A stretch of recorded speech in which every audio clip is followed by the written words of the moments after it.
Hello, this is Mrs. Boots, and we're going to work the practice problems for the lesson on simplifying, adding, and subtracting radicals. Now, most of this is review from the square roots that you simplified, added, and subtracted in Algebra 1. But we're also going to do some cube roots, which remember is the new stuff. So for my first 4 problems, they're all square roots. Remember, square roots, we just take the square root or we do pairs. So in number 1, can I take the square root of 4? Yes, it's 2. Square root of x squared is x. So my answer is just 2x. Number 2, can I take the square root of 9? Yes, it's 3. Can I take the square root of x cubed? Remember, you're basically dividing the exponent by the value of the radical. 3 divided by 2, I can pull out 1x. But how many is left over? 1. So that has to remain under the radical. So my solution is 3x times the square root of x. Number 3. Can I take the square root of 45? No. So I need to break it down. 45 is 9 and 5. Can I take the square root of 9? Yes. That's 3. Now, I would have a 5 left over under the radical. Notice I leave some space in there for my variables. P squared. 2 divided by 2 is 1, so I pull out 1p. N cubed. 3 divided by 2 is 1 with 1 left over. So I have an n outside the radical and an n inside the radical. So my answer is 3pn square root of 5n. Now let's look at number 4. We have that negative 3 outside. That's okay. We're just going to drop it down. So I have negative 3. Whatever comes out gets multiplied times that negative 3. 24. Can we take the square root of 24? No.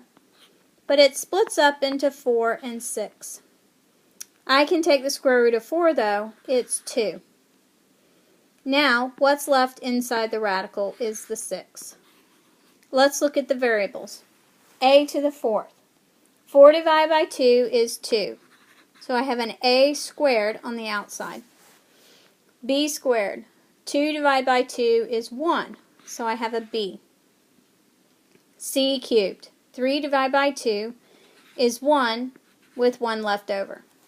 I still need to simplify. Negative 3 times 2 is negative 6. So I have negative 6 a squared bc times the square root of 6c. This would be simplified for number 4. Number 5.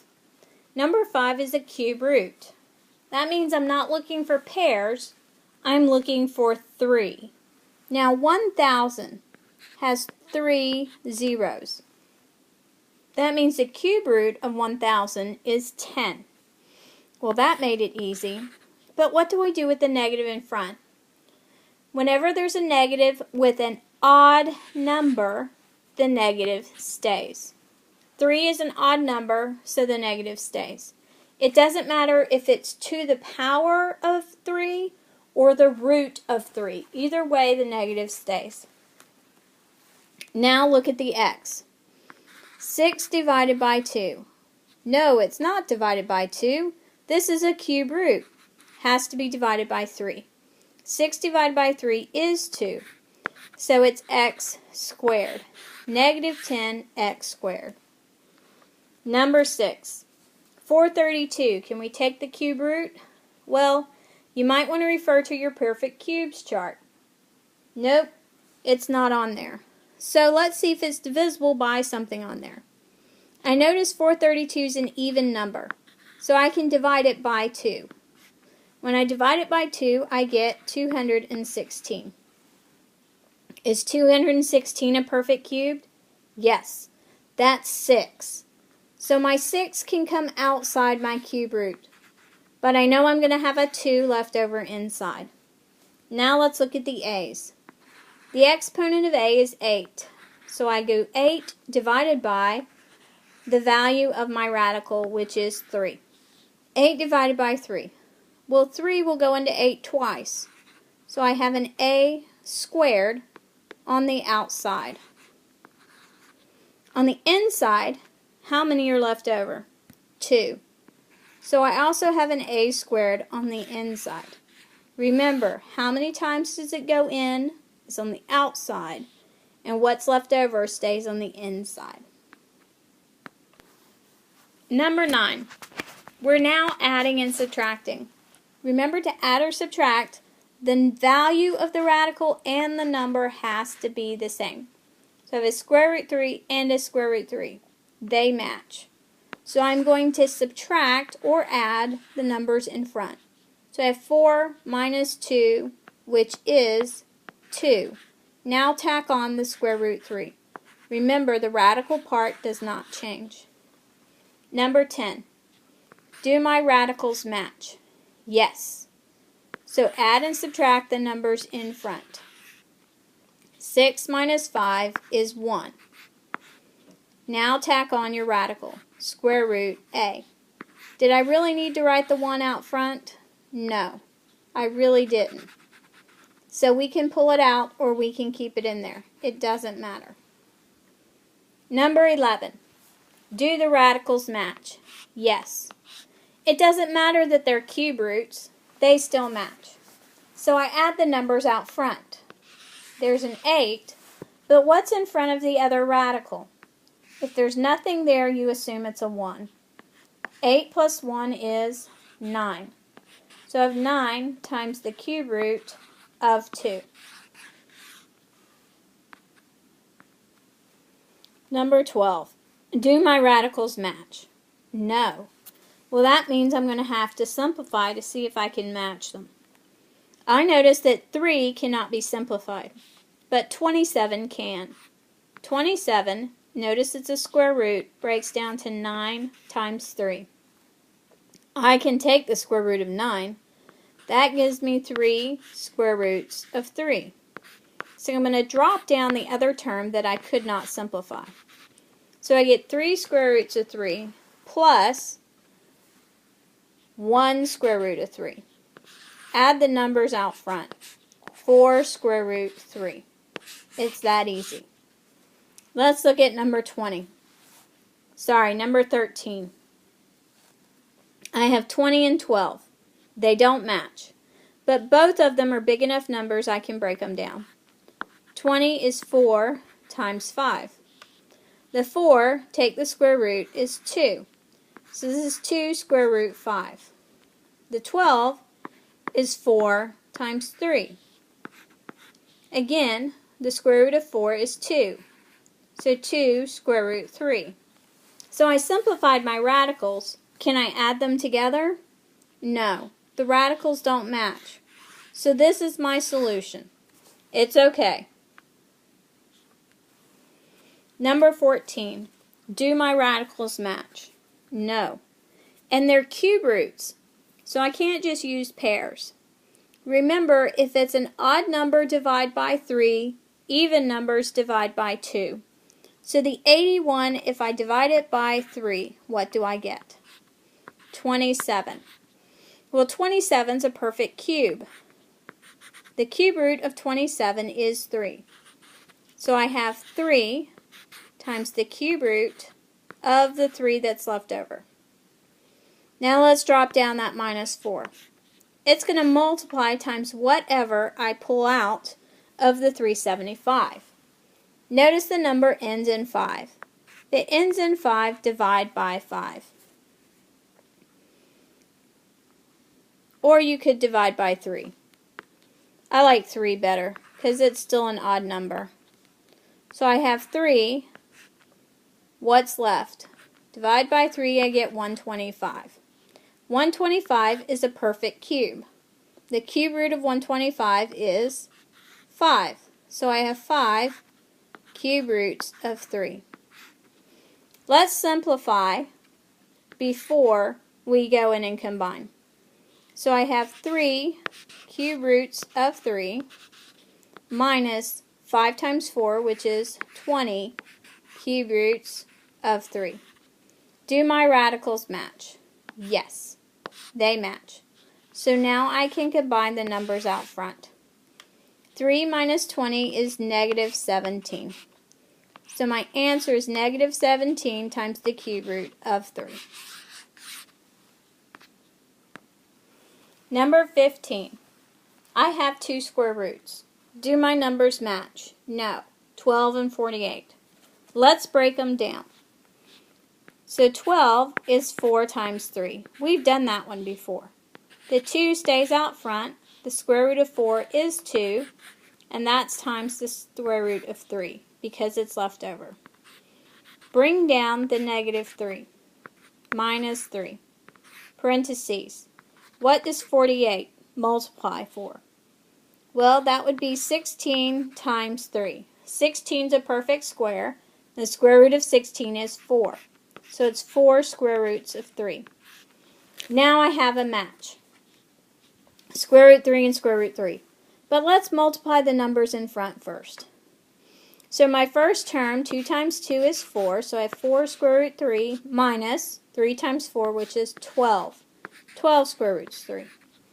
Now we're going to add or subtract the numbers in front only. So 4 minus 12 is negative 8. And I tack on my square root 3. Easy enough. Let's look at number 16. 18. 18 is what? 9 times 2. Again, I started with dividing by 2. Bring down the 7. Parenthesis, the square root of 9 is 3, so I have 3 square roots of 2. Bring down the negative sign, 50. Well, it's an even number, so divide by 2, and I get 25. The square root of 25 is 5, so it's 5 square roots of 2. Let's simplify before we subtract. So I have 21 square root of 2 minus 5 square root of 2. 21 minus 5 is 16. So it's 16 square root of 2. Number 17. I have cube roots again. Do the numbers match? No. 128 and 686. But they're both even numbers, so I can divide by 2. 128 divided by 2 is 64.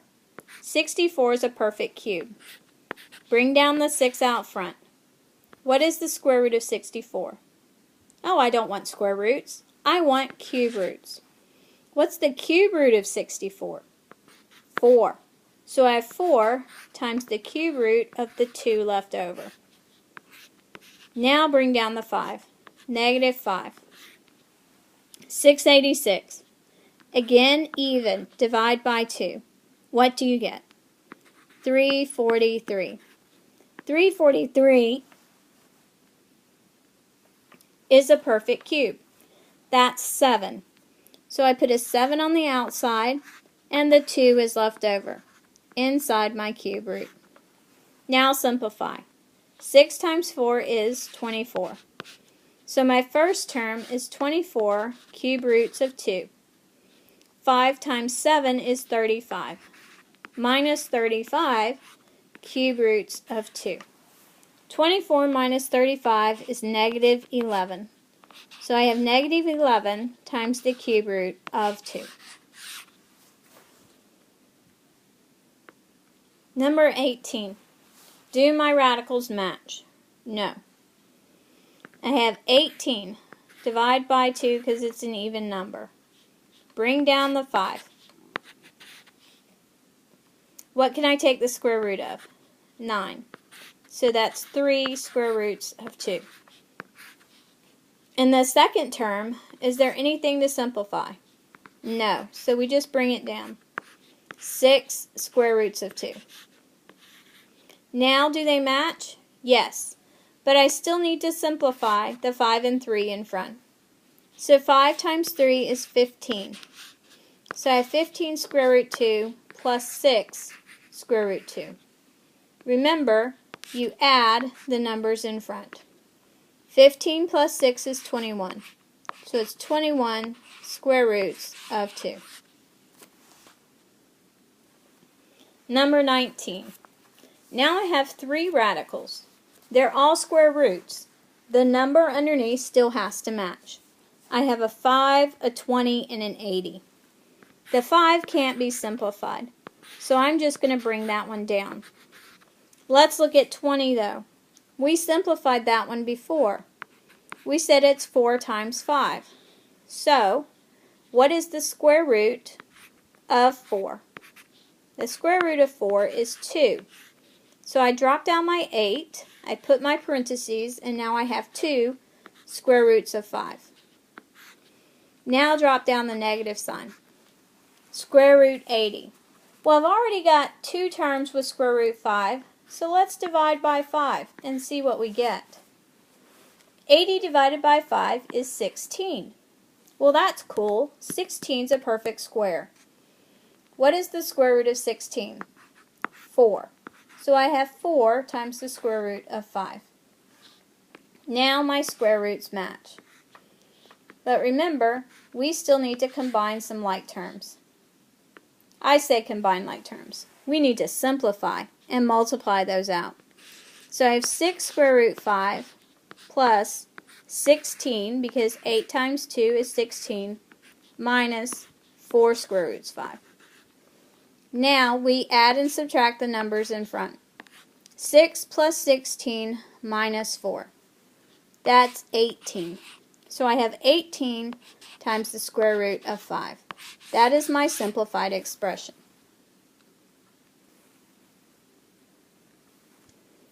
Number 20. I have a cube root. That's crazy. Okay, so cube roots, remember you have to have 3's or perfect cubes. So I drop my 15 down. Does 8 have a cube root? Yes, it's 2. Okay, but what about that negative sign? Remember, if the root's odd, the negative simply comes out. Now I have a plus 7 at the end. Do I have any radicals left? No. So this is just straight simplify. 15 times negative 2 is negative 30 plus 7. Negative 30 plus 7 is negative 23. So what started out looking like a really ugly problem is a simple solution. We love it when that happens. This concludes all the practice problems for simplifying, adding, and subtracting radicals.